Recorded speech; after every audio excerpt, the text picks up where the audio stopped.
eu já cheguei ao ponto de minha mãe ter que me levar em um psicólogo. E, infelizmente, eu já não reconheço mais os meus familiares. Não sei mais quando foi que eu sentei para conversar com um deles. E momentos com amigos também, em eu estar em uma balada, em um barzinho com um deles, eu já cheguei a voltar cedo para ir para casa. Eu sei mais ou menos. Sei que é quando pessoas não ficam em lugares fechados, em altura também não fica em altura, nem em lugares fechados. E eu às vezes tenho. É o medo que as pessoas têm de ficar sem celular. Não sei. É medo de ficar sem alguma coisa. Agora eu tô curioso, eu quero saber. O surgimento das novas tecnologias possibilitaram novas formas de comunicação, mas também trouxeram novas dependências. Nomofobia é uma doença que pode ser caracterizada como o medo de ficar sem um celular, sem internet ou sem algum aparelho eletrônico. Cerca de 66% da população mundial sofre com sintomas da nomofobia. Segundo dados da Anatel, existem mais de 260 milhões de celulares ativos no país. Ou seja, é mais de um celular para cada habitante.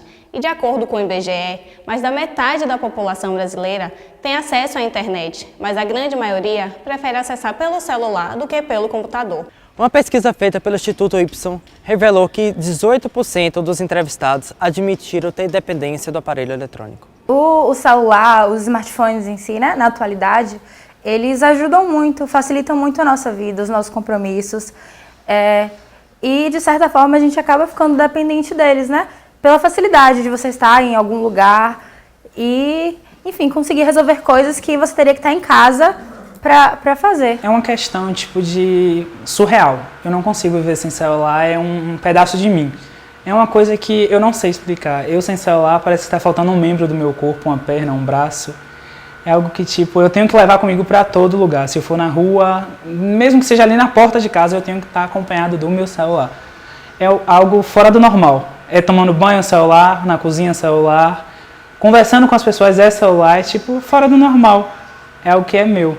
Se eu não tiver o celular, não vai fazer parte de mim. O celular virou uma dependência para mim, porque eu não consigo mais ir na esquina da minha casa sem ele ao meu lado. Eu tá no banheiro tomando banho, eu sempre estou junto com ele. Ele dá um acesso à informação, ele dá um conforto e uma comodidade muito boa às pessoas. Uma comodidade que antes a gente não tinha. E esse acesso a informações, essa utilidade que ele nos dá no sentido de comunicação, de informação, até mesmo no sentido do pessoal, de você poder arquivar informações, fotos, músicas, é muito bom. E também o celular hoje em dia, para todos nós, na verdade, virou um uso necessário, até porque a gente precisa fazer pagamentos por ele, até acessar nossas redes sociais, que tá o tempo todo sabendo quem curtiu, quem comentou, as fofocas de nossos amigos. Não vou conseguir viver sem celular nunca. Eu acho que no dia que eu for roubado, no outro dia eu vou dar 1000 pulos, mas eu vou ter que estar com o celular novo na mão. Se possível, até no mesmo dia. Porque faz parte de mim, né, gente? Celular é um membro meu. É minha vida aqui. Tipo, tá resumida aqui dentro desse cubículo. Baixa autoestima e dificuldades nos relacionamentos sociais são um dos grandes fatores de riscos que pode causar nomofobia. A necessidade de ter retweets, views em vídeos de YouTube, likes no Instagram e Facebook também pode ser um dos fatores que contribui para a dependência, pois é uma forma de obter pequenos prazeres de uma maneira fácil e rápida. A dependência, ela é meio que uma consequência da facilidade que o smartphone traz para as nossas vidas, né? E aí, como é um mundo mais fácil, um mundo muito acessível, né, para você fazer suas coisas, da faculdade, do trabalho, até para melhorar as suas relações interpessoais. E aí, isso acaba gerando uma dependência, né, essa facilidade. Acho que justamente o fato de ser algo novo, algo que antes a gente não tinha. Hoje em dia, as pessoas, quando a gente pergunta para alguém se ele tem celular ou não, e ele diz que não, é uma coisa muito distante da realidade. Acho que todo mundo tem um pouco de dependência do celular, alguns excessivamente, outros não. Eu acho que eu me encaixo no excessivo. O que me causou a dependência foi a internet livre, na verdade. Essa internet que a gente tem no celular, do 3G, do 4G. E Wi-Fi liberado em todos os lugares que a gente vai, principalmente em bar, quando a gente está com nossos amigos. Então foi isso que levou o vício se tornar maior. A internet influenciou muito as redes sociais, tipo, ao descobrir a internet, a gente foi, tipo, no meu caso, eu fui me adaptando, fui descobrindo novas coisas e acabei descobrindo um mundo que eu mesmo criei, um mundo que eu fantasiei, um mundo onde eu posso vivenciar minhas coisas. Tipo, as redes sociais é meu vício, eu não vivo sem um Instagram da vida. Não vivo. Onde eu vivo as minhas fotos, onde eu vivo o Matheus que eu quero e assim eu vou vivendo. Eu acredito que as redes sociais, né? E ainda tem esse algo a mais, né? Porque não, a dependência do smartphone não é somente para a área de trabalho, para a área de estudo, né? É justamente as relações sociais, as relações interpessoais, que elas vão sendo geridas com mais facilidade, e aí com isso você acaba ficando mais ligado àquelas redes, né?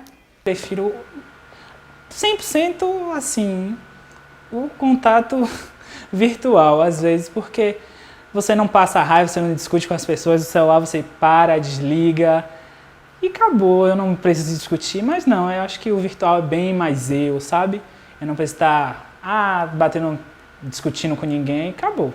O celular é eu e assim vou vivendo. Você não está ali só para postar, você não quer só postar. Você quer postar e quer que a sua postagem alcance outras pessoas. E é através das curtidas, dos comentários, que você tem noção, você tem dimensão do alcance, enfim, das suas postagens, né? As causas da nanofobia ou de qualquer fobia têm a ver com a história do sujeito. Em psicologia, o sujeito, ele sempre vai ter, o sujeito, o paciente, o cliente, a pessoa nanofóbica, ela vai ter algum histórico na história de vida dela que vai apresentar alguma correlação com esse tipo específico de fobia.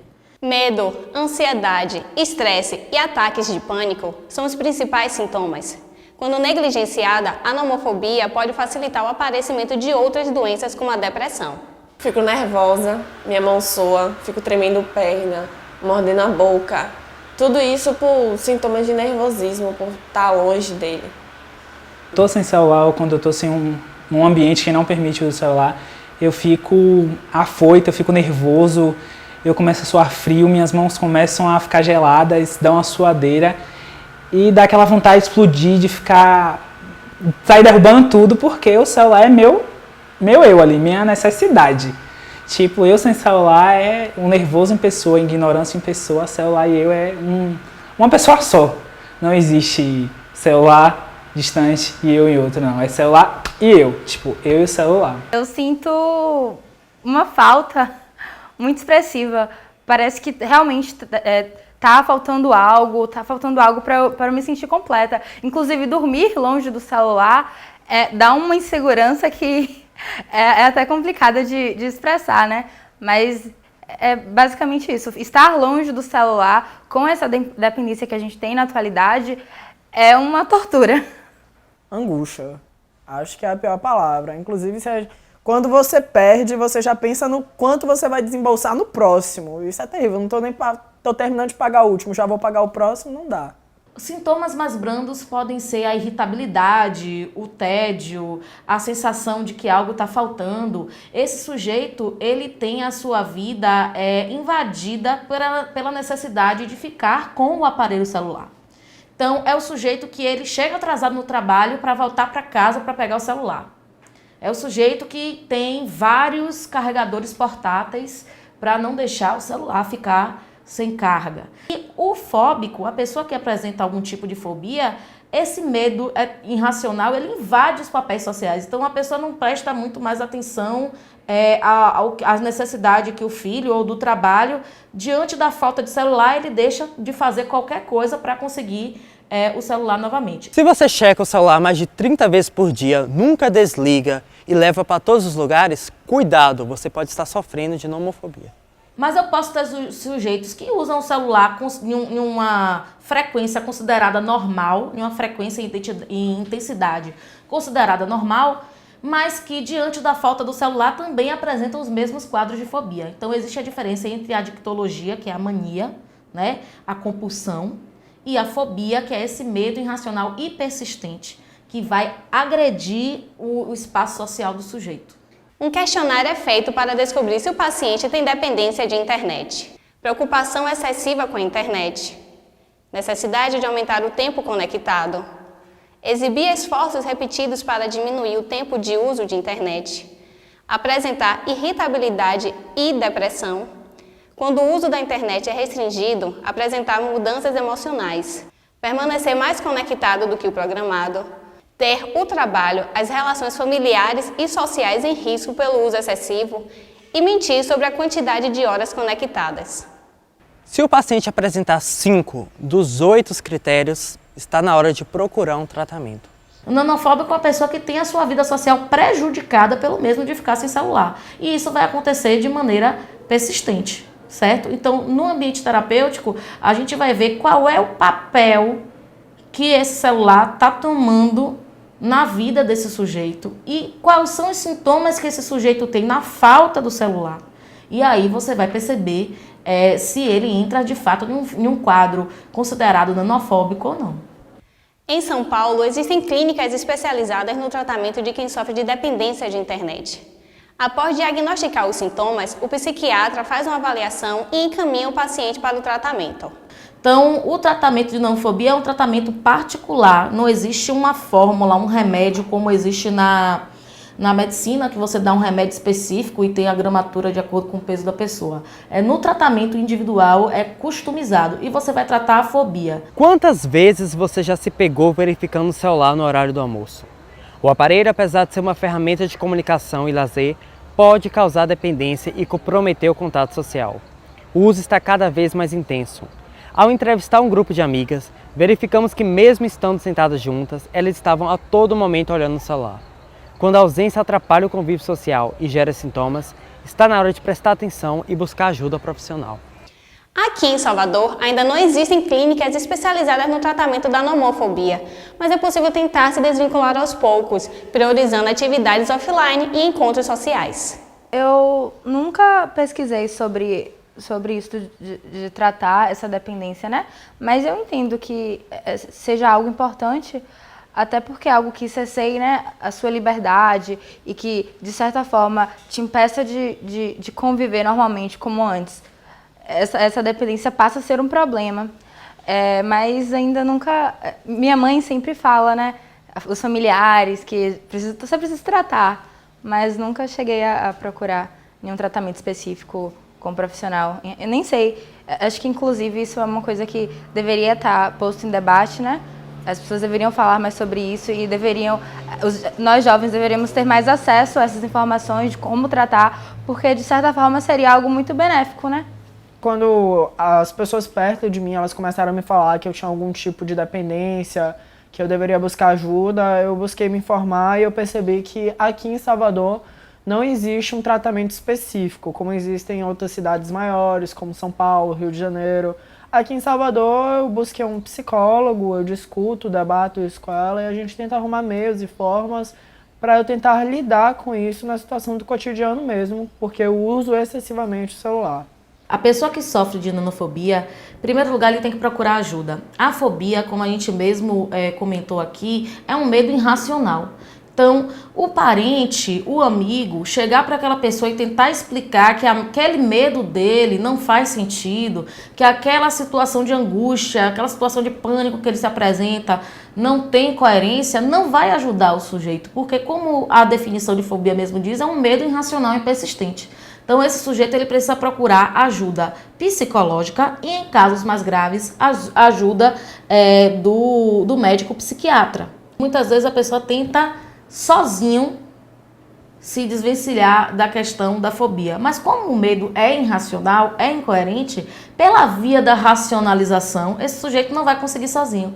Ele tem que tratar os sentimentos, as emoções, os eventos gatilhos que fazem com que ele apresente esse medo.